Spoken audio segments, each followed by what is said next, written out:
Good afternoon, everyone. I welcome you all to this next lecture of Dynamics of Machine. और इस class में हम discuss करेंगे, हम अपने गवर्नर के डिस्कशन को कंटिन्यू करेंगे, राइट। लास्ट क्लास में हमने अभी तक terms related to governor, classification of governor, comparison between governor and flywheel, ये सब देखा। फिर गवर्नर कैसे वर्क करता है उसका ब्रीफ में हमने एक्सप्लेनेशन देखा था क्या होता है। दो टाइप में क्लासिफाई किया जाता है, मेनली इनर्शिया गवर्नर और सेंट्रीफ्यूगल गवर्नर में, ठीक है। और सेंट्रीफ्यूगल गवर्नर में ये सब टाइप के गवर्नर्स आते हैं जो हमको डिटेल में स्टडी करना है। फिर उसके बाद इन दोनों में क्या डिफरेंस होता है, किसमें क्या चीज़ ज़्यादा कंट्रोलिंग होता है, राइट, वो हमने देखा था। इनर्शिया गवर्नर में ये ज़्यादा सेंसिटिव होते हैं, इनर्शिया गवर्नर, क्योंकि ये दो चीज़ों पे डिपेंड करते हैं, rate of change of speed और चेंज ऑफ स्पीड में, ठीक है। और सेंट्रीफ्यूगल गवर्नर ये थोड़े कम सेंसिटिव होते हैं और ज़्यादा स्टेबल होते हैं, क्योंकि ये सिर्फ चेंज ऑफ स्पीड को ही सेंस करते हैं। ऑलराइट। फिर उसके बाद कुछ कुछ टर्म्स देखे थे हमने गवर्नर से रिलेटेड, जैसे कि स्पिंडल और गवर्नर एक्सिस क्या है।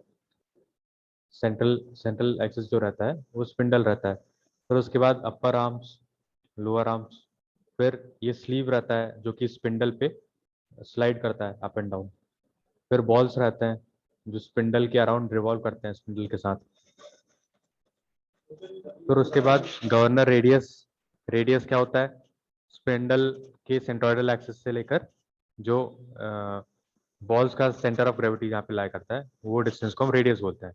और हाइट क्या होता है, बॉल्स जिस प्लेन में रोटेट कर रहे हैं वहां से लेके अपर आर्म्स जहाँ तक स्पिंडल पे माउंटेड होंगे उस डिस्टेंस को हम हाइट बोलते हैं। फिर गवर्नर इक्विलिब्रियम स्पीड, ये भी कल देखा था हमने, और लिफ्ट ऑफ गवर्नर ये भी देखा था हमने। ओके, तो ये चीज़ें हम ऑलरेडी कल डिस्कस कर चुके हैं। फिर उसके बाद इंपॉर्टेंट टर्म्स ये हम देख चुके हैं ऑलरेडी। ओके, तो आज की क्लास में हम ऑपरेशन ऑफ गवर्नर ये देखेंगे कि गवर्नर कैसे ऑपरेट करता है, ठीक है। तो यहाँ पे ये डायग्राम दिख रहा है, इसमें सबसे टॉप मोस्ट पॉइंट जहाँ पे स्पिंडल एक्सिस पे आर्म्स, अपर आर्म्स जाके माउंटेड है, उस पॉइंट को ओ नाम दिया है, ओके। फिर उसके बाद बॉल्स जहाँ पे हैं उस पॉइंट को बी नाम दिया है, बी एंड ये हो गया डी, ठीक है। और लोअर आर्म्स या फिर लिंकेजेस बोलते हैं जिनको, वो जहाँ पे स्लीव पे माउंटेड है उस पॉइंट को सी नाम दिया है, ठीक है। ये स्लीव है यहाँ पे, राइट। इसका जो टोटल मास है, स्लीव का जो टोटल मास है दैट इज कैपिटल एम। जो बॉल्स हैं उसका जो टोटल मास है दैट इज स्मॉल एम, ठीक है। तो कैपिटल एम स्लीव के लिए यूज होगा और स्मॉल एम बॉल्स के लिए। अब स्लीव में डाउनवर्ड फोर्स लग रहा है एम जी, है ना, क्योंकि इसमें इसका कुछ मास है तो इसमें ग्रेविटेशनल पुल लगेगा एम जी। बॉल्स ये क्योंकि रोटेट हो रहा है अबाउट द स्पिंडल एक्सिस तो इसमें आउटवर्ड फोर्स लगेगा, ठीक है। सेंट्रीफ्यूगल फोर्स लगेगा, आउटवर्ड फोर्स लगेगा, जिसका मैग्नीट्यूड होगा एम ओमेगा स्क्वायर आर, ठीक है। सेंट्रीफ्यूगल फोर्स का ही फॉर्मूला है ये M omega square R, okay. तो ये डायग्राम है। फिर रेडियस ऑफ रोटेशन हमको पता ही है, आर से डिनोट करते हैं, और हाइट ऑफ गवर्नर को एच से डिनोट करते हैं, ओके। ऑलराइट, ऑपरेशन देखते हैं। With the rotation of crankshaft the spindle which is gear to it rotates, ठीक है। जैसे जैसे क्रैंकशाफ्ट रोटेट होता है वैसे वैसे हमारा स्पिंडल भी रोटेट होता है ना, क्योंकि दोनों में गियर कनेक्शन होता है, बिवल गियर अरेंजमेंट होता है, हमने लास्ट क्लास में देखा था। Let the speed of rotation of spindle भी ओमेगा, ये जो स्पिंडल है ये ओमेगा एंगुलर वेलोसिटी के साथ रोटेट हो रहा है, ओके। इसकी एंगुलर वेलोसिटी ओमेगा है। Due to rotation the balls of mass m fly out and exert centrifugal force by the magnitude ये। तो क्योंकि रोटेशन हो रहा है, रोटेशन चल रहा है, तो बॉल्स जो है इसमें बाहर साइड फोर्स लगेगा इन बॉल्स में बाहर साइड फोर्स लगेगा तो वो फोर्स कौन सा होगा, सेंट्रीफ्यूगल फोर्स होगा, है ना, और उसका मैग्नीट्यूड क्या होगा, m omega square r, alright, और m omega square r outward outward force रहेगा, ओके। फिर इधर पे ये आर है, r is the radius of rotation, ये वाला रेडियस ऑफ रोटेशन, और ओमेगा क्या है, ओमेगा उसकी स्पीड है, स्पिंडल की स्पीड है, इसको हमको रेडियंस पर सेकंड में लेना है। स्मॉल एम क्या है, small M is the mass of flywheel, okay, इसको हमको केजी में लेना है। और रेडियस, जो रेडियस जो है ये हमको मीटर में लेना है, ठीक है। तो मास की यूनिट हो गई किलोग्राम, ओमेगा की यूनिट हो गई रेडियन पर सेकंड, और रेडियस की यूनिट हो गई मीटर्स। जब हम ये यूनिट रखेंगे, जो फोर्स एग्जर्ट हो रहा होगा ये हमको न्यूटन्स में मिल जाएगा, ऑलराइट। तो ये यूनिट्स का आपको खासकर ख्याल रखना है, ठीक है। Next, the centrifugal forces due to these masses are balanced by the weight of sleeve. अब ये जो सेंट्रीफ्यूगल फोर्स लग रहा है, ये बाहर के साइड जो फोर्स लग रहा है, तो गवर्नर में ऐसा होता है कि ये जो फोर्स, ये जो अनबैलेंस्ड है, इसको बैलेंस करने के लिए स्लीव का मास यूज होता है, ठीक है। स्लीव का मास नीचे साइड एक्ट करता है, तो ये स्लीव का जो मास है, ये इसको आउटवर्ड फोर्स को बैलेंस करने के लिए काम आता है, ठीक है। अब let us assume there is sudden decrease in load on the engine. अब ऐसा मान के चलो कि इंजन पे जो लोड है वो अचानक से कम हो गया, ठीक है। इनिशियली जब इंजन वर्क कर रहा था तब किसी एक्स स्पीड पे चल रहा था, अब उसका लोड कम हो गया। अच्छा, लोड कम होता है तो हमने लास्ट क्लास में देखा था कि लोड जब कम होता है तो इंजन की स्पीड जो है वो बढ़ जाती है ना। इंजन की स्पीड बढ़ जाएगी, इंजन की स्पीड बढ़ जाएगी तो क्या होगा, ये ज्यादा स्पीड में रोटेशन होने लगेगा। अब देखो, ज्यादा स्पीड में जब रोटेशन होगा तो हमने ये भी देखा था कि इंजन जब ज्यादा स्पीड में चलता है तो उसका जो रेडियस है वो बढ़ जाता है और जो हाइट है वो कम हो जाती है, राइट। तो इसका रेडियस ऑफ रोटेशन बढ़ गया, ठीक है, और ओमेगा भी बढ़ गया, तो ये फोर्स की वैल्यू जिसमें ओमेगा भी है और रेडियस ऑफ रोटेशन भी है, ये भी जाएगी, राइट। तो ये फोर्स इंक्रीज हो जाएगा। एक बार फिर से देखते हैं, जैसे ही इंजन पे लोड कम हुआ तो उससे क्या हुआ, इंजन की स्पीड बढ़ गई, स्पीड बढ़ गई तो उससे क्या हुआ, ओमेगा और आर दोनों की वैल्यू बढ़ गई, जिसके कारण ये जो आउटवर्ड फोर्स उस पर लग रहा था बॉल्स, वो भी बढ़ जाएगा, है ना, ये भी बढ़ जाएगा, ठीक। अब इसको बैलेंस करने के लिए क्या होगा, अब इसको बैलेंस करने के लिए ये जो स्लीव होगा ये थोड़ा अपवर्ड मूव हो जाएगा, है ना। फिर से देखो क्या हो रहा है, ये फोर्स की इंजन पे लोड कम हुआ तो इसकी स्पीड इंक्रीज हो जाएगी, स्पीड इंक्रीज हो जाएगी इंजन की, तो स्पिंडल भी उतनी स्पीड से घूमने लगेगा, स्पिंडल उतनी स्पीड से घूमने लगेगा तो फोर्स पे ये बॉल्स पे आउटवर्ड फोर्स लगेगा, तो ये बॉल्स भी आउटवर्ड फोर्स के कारण कुछ इस पोजीशन पे आ जाएंगे, ठीक है। बॉल्स जो है कुछ इस पोजीशन पे आ जाएंगे, ठीक है। अब इसके कारण क्या हुआ, इसका जो हाइट है वो रिड्यूस हो गई और जो रेडियस ऑफ रोटेशन है वो बढ़ गया, ठीक। और क्या हुआ, जो ये स्लीव है ये ऊपर शिफ्ट हो गया, थोड़ा सा अपनी इनिशियल पोजीशन से ऊपर शिफ्ट हो गया, ठीक है, कुछ इस टाइप से पोजीशन बन जाएगी, तो स्लीव भी कुछ थोड़ा सा ऊपर शिफ्ट हो गया, ओके। ये रेडियस की वैल्यू बढ़ गई,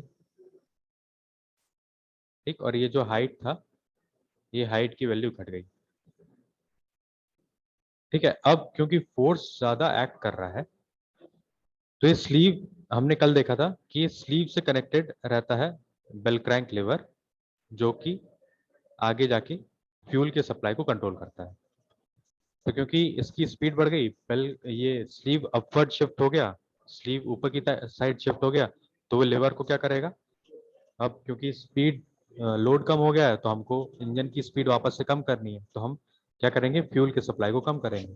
तो ये लेवर, जब ये स्लीव ऊपर साइड होगा तो जो लेवर फ्यूल के सप्लाई से अटैच्ड है, फ्यूल की सप्लाई को थोड़ा कम कर देगा।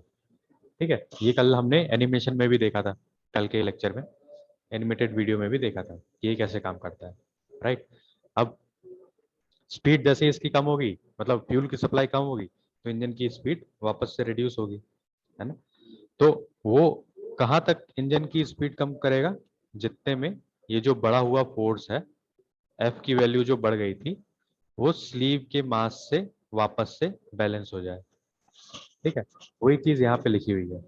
तो ये जो बनाया था हमने वो नेक्स्ट कॉन्फ़िगरेशन था।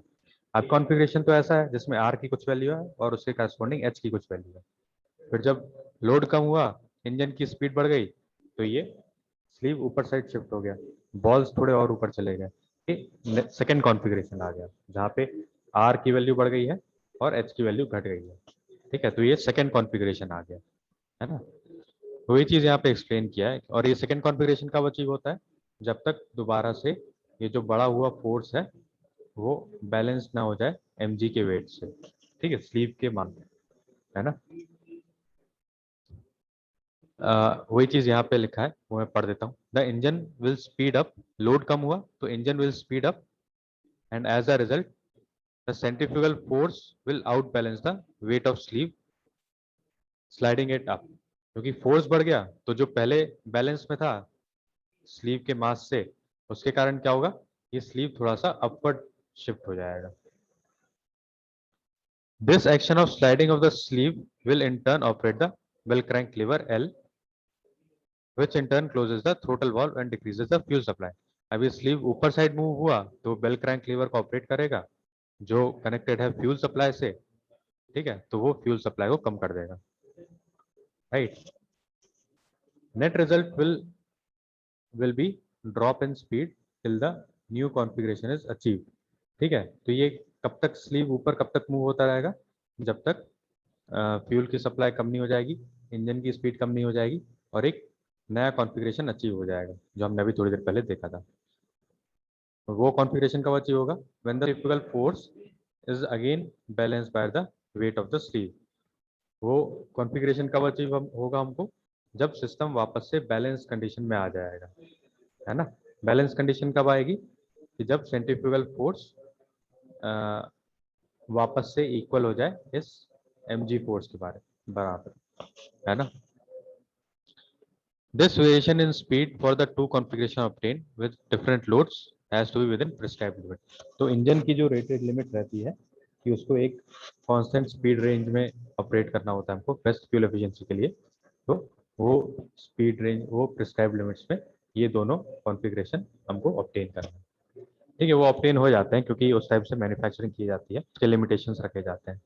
ठीक है, तो ये इसका गवर्नर का ऑपरेशन है कि ये किस टाइप से वर्किंग करता है। तो आई होप ये समझ में आया होगा। ओके, सर प्रिस्क्राइब्ड लिमिट्स मतलब क्या होता है? प्रिस्क्राइब लिमिट्स मतलब जैसे हमको कोई भी जैसे अगर जब तुम गाड़ी चलाते हो उसका स्पीडोमीटर देखोगे, उसके स्पीडोमीटर में एक कुछ स्पीड रेंज में उसको ग्रीन कलर से शो किया होता है। ठीक है, इसका मतलब क्या होता है कि अगर इस रेंज में गाड़ी को चलाओगे तो बेस्ट फ्यूल एफिशिएंसी मिलेगी। तो वो उस गाड़ी का चलाने का प्रिस्क्राइब्ड लिमिट है कि ये तुम इसमें चलाओगे तो तुमको एवरेज सबसे अच्छा मिलेगा। इससे कम स्पीड में चलाओगे तो एवरेज उतना अच्छा ना मिले, ज़्यादा स्पीड में चलाओगे तो भी एवरेज मैक्सिमम नहीं मिलेगा, है ना। तो वो उस गाड़ी को चलाने की प्रिस्क्राइब्ड लिमिट है, लेकिन हम अपने हिसाब से ओके सर। चलाते हैं जैसा हमको चलाना होता है। ठीक है, ओके ऐसे सर। ही गवर्नर को एक गवर्नर क्या करता है, इंजन की स्पीड को कंट्रोल करने की कोशिश करता है ना, उसको एक रेंज में लाने की कोशिश करता है जहाँ पे बेस्ट फ्यूल एफिशिएंसी मिलेगी। ठीक है, एक पर्टिकुलर स्पीड रेंज में अगर वो चलेगा तो उसको बेस्ट एफिशिएंसी मिलेगी, तो गवर्नर को उस हिसाब से ये ऑपरेट किया जाता है। समझ में आया? चलो, ऑपरेशन समझ में आ गया, तो इससे हम आगे बढ़ते हैं। अब हम इंडिविजुअल गवर्नर्स की बात करेंगे। सबसे पहला है वॉट गवर्नर। वॉट गवर्नर, इसमें हम इसका ये टिपिकल डायग्राम है। इसमें आप देखेंगे कि जो अपर आर्म्स हैं ये एग्जैक्टली स्पिंडल पे माउंटेड नहीं है। ठीक है, यहाँ से ये स्पिंडल जा रहा है और इसके अपर आर्म्स, एक एंड तो अपर आर्म्स का बॉल से कनेक्टेड है और जो दूसरा एंड है वो स्पिंडल पे कनेक्टेड नहीं है। स्पिंडल में एक अरेंजमेंट लगा हुआ है, अपर आर्म्स उससे जाके अटैच है इस पोजीशन एच पे और एच डैश पे। ठीक है, लेकिन हमने हाइट मेजर करते टाइम देखा था कि हाइट कहाँ से कहाँ तक मेजर करते हैं, जो बॉल्स का प्लेन ऑफ रोटेशन होता है वहां से लेके स्पिंडल पे जहाँ पे अपर आर्म कनेक्टेड रहता है उस पॉइंट तक, है ना, हाइट मेजर करते हैं। लेकिन स्पिंडल पे तो आर्म्स माउंटेड नहीं है, ये तो कहीं और ही माउंटेड है। तो हमने क्या किया, हाइट मेजर करने के लिए ये स्पिंडल को, ये जो आर्म्स है इसको हमने वर्चुअली इसको एक्सटेंड किया और जाके स्पिंडल पे प्रोजेक्ट कर दिया। तो वो जो पॉइंट है वो ओ पॉइंट पे जाके मिलेगा। ठीक है, और वहां से हम हाइट मेजर करेंगे। तो ये इसमें ध्यान रखने वाली बात है। ओके, तो यहाँ पे हमारा स्लीव है, इधर पे ये फ्लाई बॉल्स हैं, फ्लाई बॉल्स पे आउटवर्ड फोर्स लग रहा है, ये अपर आर्म्स है। ठीक है, और नीचे ये लिंकेजेस हैं या फिर लोअर आर्म्स है। फाइन, रेडियस ऑफ रोटेशन हमको मेंशन्ड है, height of the governor mentioned है। अब व्हाट गवर्नर में हम क्या अज्यूम करते हैं कि बॉल्स का जो मास है इनके सामने ये स्लीव का मास, ये आर्म्स और लिंकेजेस का मास नेग्लिजिबल है। ठीक है, इसलिए हम सिर्फ बॉल के मास को ही कंसिडर करते हैं, बाकी सभी मासेस को हम निग्लेक्ट कर देते हैं अपने एनालिसिस करने के टाइम। ठीक है, एक बार फिर से रिपीट कर देता हूँ, वही चीज यहाँ पे लिखी है। It is assumed that mass of arms, links and sleeve are negligible in comparison with the mass of ball. मतलब बॉल का जितना मास है उसके सामने ये स्लीव का, ये आर्म्स का और लिंकेजेस का मास बहुत ही नेग्लिजिबल है, इसलिए हम अपने एनालिसिस में उसको यूज नहीं करेंगे, उसको निगलेक्ट कर देंगे। ठीक है, अब इसमें हमारा मेन एम क्या रहता है कि हाइट हाइट इसकी हाइट कैलकुलेट करने के लिए एक्सप्रेशन निकालना। ठीक है, कि क्या फॉर्मूला यूज करेंगे हम इसकी हाइट को डिटरमाइन करने के लिए। राइट, तो यहाँ पे थोड़ा और डिटेल ड्राम बना हुआ है। यहाँ पे हमारे ईज ऑफ अंडरस्टैंडिंग के लिए ये आर्म्स को स्लीव पे माउंट कर दिया है। ठीक है, तो ये एच पॉइंट और ओ पॉइंट दोनों देखो एक ही पॉइंट पे आ गया। ओके, एक्सिस ऑफ रोटेशन है, ये बॉल है बी पे और डी पे, सी पे ये स्लीव है, आउटवर्ड फोर्स लग रहा है एम ओमेगा स्क्वायर आर, और बॉल पे जो डाउनवर्ड फोर्स लग रहा है वो स्मॉल एम इंटू जी है। राइट, और स्लीव का जो मास है वो कैपिटल एम है, लेकिन इसको हमको कंसिडर नहीं करना है क्योंकि ऐसा हमने अज्यूम किया है कि ये बहुत ही कम है। ठीक है, तो इन दोनों फोर्सेस को हमको बैलेंस करना है आपस में, इसकी हम बैलेंसिंग इक्वेशन लिखेंगे। ठीक है, क्योंकि फोर्स का लाइन ऑफ एक्शन बिल्कुल अलग अलग है एक दूसरे से, सेम लाइन ऑफ एक्शन में नहीं है, तो हमको हेल्प लेना पड़ेगा मोमेंट का। किसी एक पॉइंट के अबाउट हम मोमेंट निकालेंगे, और मोमेंट क्या होता है, force multiplied by perpendicular distance. Okay, तो अब इक्विलिब्रियम इक्वेशन लिखने के लिए हम क्या करेंगे, taking moment about point O, ये जो पॉइंट ओ है इसके अबाउट हम मोमेंट लिखेंगे। ठीक है, तो सबसे पहला फोर्स क्या है, ये एफ है। ठीक है, M omega square R centrifugal force. अब इसका लाइन ऑफ एक्शन कहाँ है, इसका लाइन ऑफ एक्शन ये रहा। ठीक है, इसका लाइन ऑफ एक्शन ये है, अभी ओ पॉइंट से तो पास हो नहीं रहा है। ठीक है, तो ओ पॉइंट से इसकी परपेंडिकुलर डिस्टेंस कितनी है, इतनी, है ना, और ये लाइन ऑफ एक्शन और इस पॉइंट ओ, क्योंकि हम पॉइंट ओ के अबाउट मोमेंट ले रहे हैं, तो इस पॉइंट का और इस लाइन ऑफ एक्शन के बीच परपेंडिकुलर डिस्टेंस कितना है, एच, है ना, हाइट ऑफ गवर्नर, ये यहाँ पे दिख भी रहा है हमको। राइट। तो एक साइड इक्वेशन के क्या हो जाएगा, F into H, F into H. ठीक, और दूसरा एक और फोर्स जो बॉल पे एक्ट कर रहा है वो क्या है, that is this mg force, है ना। अब इस mg फोर्स का लाइन ऑफ एक्शन कहाँ है, ये कुछ ऐसा है। ठीक, और ये O पॉइंट से कितनी दूरी पे है, परपेंडिकुलर डिस्टेंस क्या होगा इसका O पॉइंट से, वो होगा इसके बराबर। और ये क्या है, this is nothing but radius of rotation, है ना, ये r के बराबर होगा। तो क्या आ जाएगा, mg मल्टीप्लाइड बाय r। दो ही फोर्सेस हैं, उनको हमने, उनका मोमेंट को हमने बैलेंस किया है। F into H will be equals to mg multiplied by r।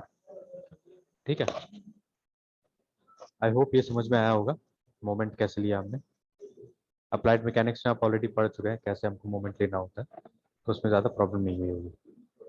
फिर F की वैल्यू हमने सब्स्टिट्यूट कर दी, m omega square r, m g into r. तो M और R कैंसिल हो गए दोनों साइड से, क्या बचा हमारे पास, हाइट निकालने के लिए H is equals to G by omega square. अब ओमेगा हमको पता है 2πn/60 होता है, वो हमने सब्स्टिट्यूट किया, तो इधर से हमारे पास इक्वेशन निकल के आई H is equals to 91.2 G by N square. ठीक है, पाई की वैल्यू 3.14 सब्स्टिट्यूट कर दी और उसका स्क्वायरिंग कर दिया, डिवाइड बाय 60 कर दिया, तो ये 91.2 आ गया। अब जी की वैल्यू हम रख सकते हैं 9.81, इसको जब रखेंगे मल्टीप्लाई करेंगे तो ये क्या आ जाएगा, H is equals to 895 divided by N square. ठीक है, तो ये एक्सप्रेशन हम यूज कर सकते हैं हाइट निकालने के लिए। दो एक्सप्रेशन आ गए हमारे पास, दो एक्सप्रेशन कौन कौन से हैं, one is this H is equals to G by omega square and second is H is equals to 895 by n square। Okay, तो ये हम हाइट ऑफ गवर्नर डिटरमाइन करने के लिए यूज कर लेंगे। Okay, moving forward. तो एक तरीका तो ये हो गया, हमने मोमेंट अबाउट ये पॉइंट ले लिया। अगर चाहिए तो हम इंस्टेंटेनियस सेंटर मेथड से भी इसको डिराइव कर सकते हैं, है ना। तो इंस्टेंटेनियस सेंटर मेथड कैसे अप्लाई करेंगे, ये स्लाइडर क्रैंक मैकेनिज्म है। ठीक है, कैसे, ये जो स्पिंडल एक्सिस है ये लिंक पर 1 है ना, लिंक नंबर 1। फिर ये फिक्स्ड है, लिंक नंबर 2 ये अपर आर्म है, लिंक नंबर 3 ये लोअर आर्म या फिर लिंक है। ठीक है, और लिंक नंबर 4 क्या है, ये स्लीव। और स्लीव कैसे, ये स्लाइड कर रहा है स्पिंडल पे अप एंड डाउन। ठीक है, तो इस टाइप से ये स्लाइडर क्रैंक मैकेनिज्म है, राइट। अब इसके हमने इंस्टेंटेनियस सेंटर्स निकाले, यहाँ पे I12 है, यहाँ पे I3 है, ठीक है, यहाँ पे I23 है, फाइन। इसको जब हमने एक्सटेंड किया और I14 कैसा होगा, I14 यहाँ पे इसका रहेगा, क्योंकि ये स्लाइडिंग है और ये इधर पे स्ट्रेट है, तो यहाँ पे I14 हमको यहाँ पे मिलेगा I14, और इसको हम एक्सटेंड करेंगे I12 और 2, तो हमको I13 यहाँ पे मिलेगा। ठीक है, तो I13 हमको यहाँ मिल गया। अब हम मोमेंट लेंगे I13 के अबाउट। फोर्सेस कौन कौन से हैं, एक तो ये हेलो हेलो सर, आपकी हेलो वॉइस सर। बहुत धीरे आ रही है। वॉइस बहुत धीरे आ रही है, हाँ, बहुत ज्यादा धीरे मतलब। अरे एक बार फिर से समझा दीजिए। अरे ये तो इंस्टेंटेनियस सेंटर बताया, ये तो आप थ्योरी ऑफ मशीन्स में ऑलरेडी समझ चुके हो, है ना। तो इसमें मैं डिटेल्स में नहीं जाऊंगा, इसमें मोमेंट लेना है वो बता देता हूँ। यहाँ पे एक फोर्स ये है mr⍵², है ना, जो कि हमारा सेंट्रीफ्यूगल फोर्स, और दूसरा फोर्स का है ये mg फोर्स है। ठीक है, ये mg फोर्स जो डाउनवर्ड एक्ट कर रहा है। अब हमको I13 के अबाउट ये इसका मोमेंट लेना है। ठीक है, इस इंस्टेंटेनियस सेंटर के अबाउट हमको मोमेंट लेना है, तो हम फोर्स से इसका परपेंडिकुलर डिस्टेंस देखना पड़ेगा। एक डिस्टेंस तो ये है, ये लाइन ऑफ एक्शन है, इससे इसका परपेंडिकुलर डिस्टेंस हो जाएगा। ठीक है, तो ये हमको डिस्टेंस चाहिए, ये कितना है, ऑलराइट। और एक फोर्स ये है, इसका लाइन ऑफ एक्शन है, राइट। तो हमको ये डिस्टेंस चाहिए रहेगा इस पॉइंट के अबाउट, ठीक। तो ये डिस्टेंस सी है, ये कैसे निकालेंगे, ठीक है। तो उसके लिए हमने क्या किया, हमने ज्योमेट्री की हेल्प ली। ये वाला जो एंगल है ये थीटा है, ठीक है, दिस इज थीटा। और ये डिस्टेंस जो है ये रेडियस है, और ये डिस्टेंस जो है ये हाइट है, ठीक। तो हमारे पास ये थीटा है, एच और आर है, तो tan थीटा क्या हो जाएगा, आर डिवाइडेड बाय एच, ठीक। अगेन ये एंगल भी थीटा रहेगा, है ना, इसके इक्वल ही रहेगा ये, ठीक। और ये वाला जो एंगल था, ये वाला जो एंगल था, हमने इसको बीटा नाम दिया था, ऑलराइट, उससे भी जरूरत नहीं हमको। तो यहाँ पे क्या हो जाएगा, tan थीटा। अब ये जो डिस्टेंस है इंस्टेंटेनियस सेंटर की जो डिस्टेंस है I13 स्पिंडल एक्सिस से, इसको हमने दो पार्ट्स में डिवाइड किया। इस डिस्टेंस को बोला b और इस डिस्टेंस को बोला है c, ठीक है। तो थीटा क्या हो जाएगा, c अपॉन a हो जाएगा, ठीक है। और tan theta r by h है, तो उसके प्रोपोर्शनल हो जाएगा, ऑलराइट। तो यहाँ से हम इसकी डिस्टेंस निकाल सकते हैं, ठीक। अब मोमेंट लेंगे, मोमेंट लेने के लिए ये जो डिस्टेंस है ये आ गई a के बराबर, ठीक है। और ये जो डिस्टेंस है ये है c के बराबर। तो इसमें एम आर ओमेगा स्क्वायर कहाँ है, यहाँ पे है। पूरी ड्राइंग क्लियर कर देता हूँ। M R omega square multiplied by ये इसका परपेंडिकुलर डिस्टेंस a, ठीक। And this would be equal to mg,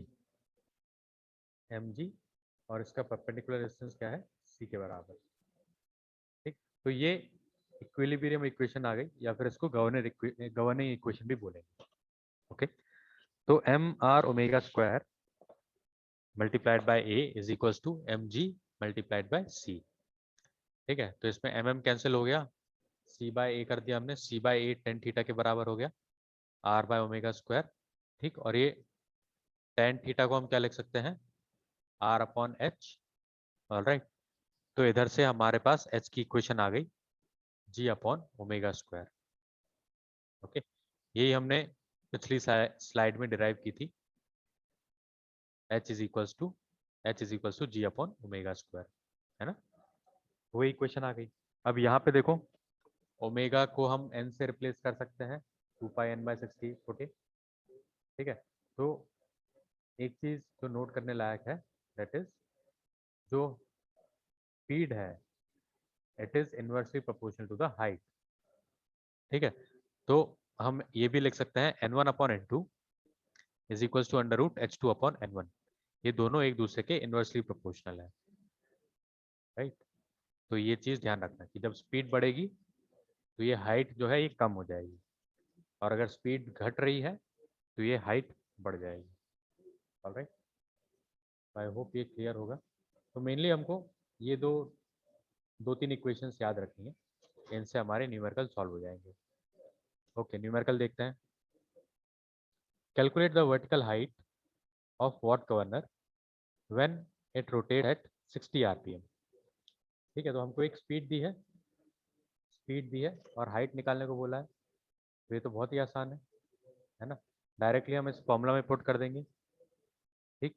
speed 60 RPM दिया है हमको, रेडियंस पर सेकंड में चाहिए, तो हम उसके करस्पॉन्डिंगली कन्वर्ट कर सकते हैं, या फिर डायरेक्टली ये इक्वेशन यूज कर सकते हैं, h is equal 895 upon n square.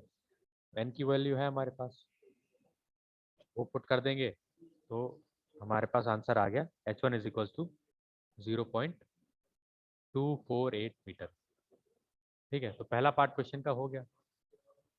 Second part में क्या बोल रहा है, also find the change in vertical height when its speed increase to 61 RPM. मतलब हाइट में कितना चेंज आया जब स्पीड 60 से बढ़ के 61 आरपीएम हो गई, ठीक है। तो ठीक है, हम क्या करेंगे, 61 आरपीएम की करस्पॉन्डिंग हाइट निकाल लेंगे, और क्योंकि स्पीड बढ़ गई है तो हाइट घट जाएगी, तो पिछली हाइट को इस हाइट से मल्टीप्लाई कर देंगे। वही चीज़ हमने यहाँ कैलकुलेट किया, h2 corresponding to 61 rpm is 0.24 meters. h1 है 0.248 meters, h2 है 0.24 meters. तो change in speed, change in height क्या आ गया, h1 minus h2 which would be equals to 0.008 meters या फिर 8 millimeters. और ये हमारा आंसर है. ठीक है, समझ में आया है? Yes sir. आगे बढ़ते हैं. ये क्वेश्चन देखो, इसमें थोड़ा सा ज्योमेट्री का यूज होगा. A simple watt governor is shown below. तो ये फिगर हमको गिवन था. ठीक है, ये फिगर हमको क्वेश्चन में गिवन था.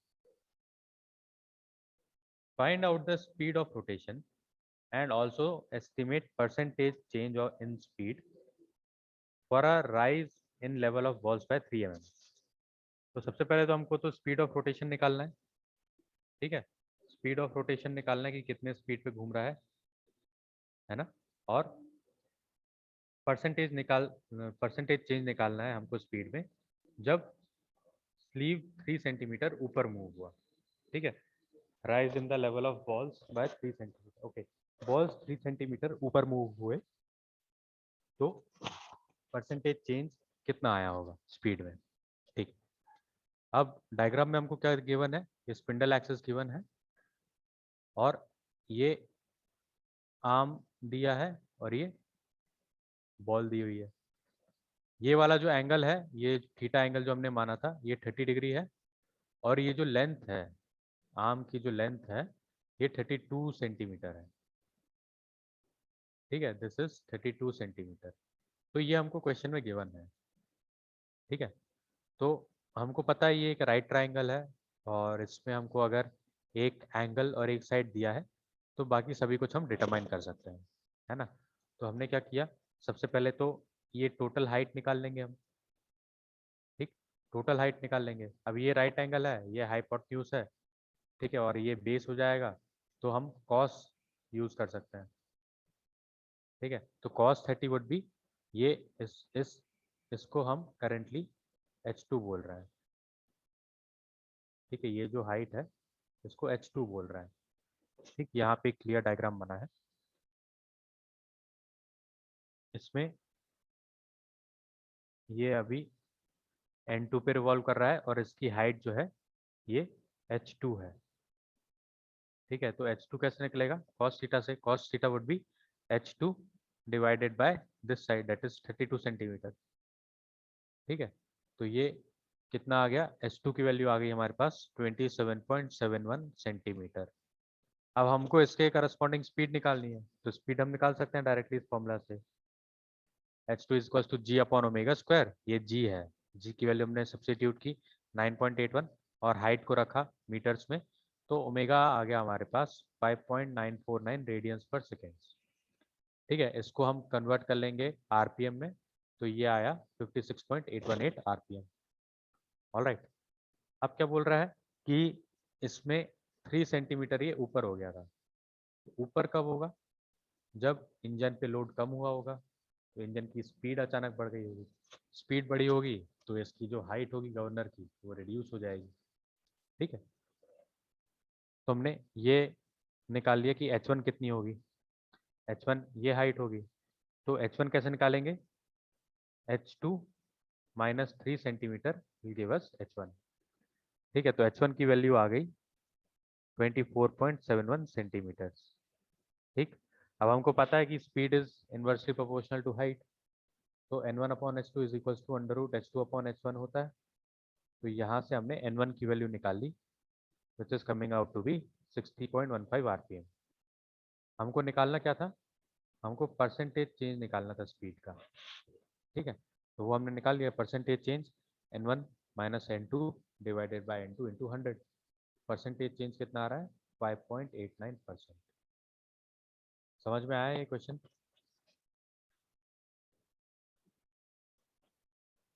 इसमें किसी को डाउट तो नहीं है. No sir. ऑलराइट, ठीक है, इसमें एक और न्यूमेरिकल है, अच्छा न्यूमेरिकल है, तो इसका आप लोग स्क्रीनशॉट ले लीजिए. इसको आप खुद से अटेम्प्ट करके देखिएगा. तो आज की क्लास को यहीं कंक्लूड करते हैं.